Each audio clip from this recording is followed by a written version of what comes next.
Hello everyone, I'm Gellert from Lightware. In this video, I will demonstrate how to enable 802.1x authentication on Taurus UCX family devices. Out of the box, this device cannot access the network because the switch requires 802.1x authentication.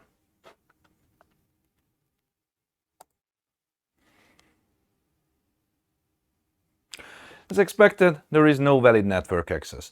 The supplicant has not presented any credentials, so the port remains unauthorized. In an 802.1x setup, the device acts as the supplicant authenticating through the switch to a radio server using EAP.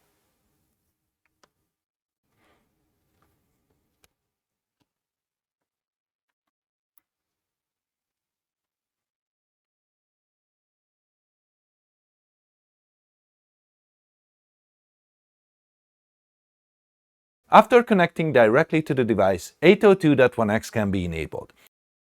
Notice the link local IP address confirming that we are completely separated from the internal DHCP server.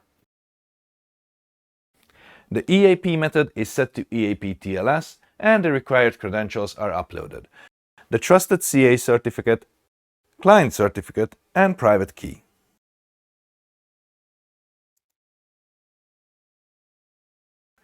After reconnecting, the supplicant completes EAP TLS authentication via the switch and the secure port transitions to an authorized state.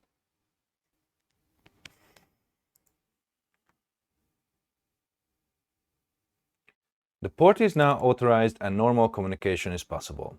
If we go and double check, you will be able to see that our network address is now provided by the DHCP server. This demonstrates the core behavior of 802.1x supplicant authentication on a Lightware UCX device. Thank you for watching.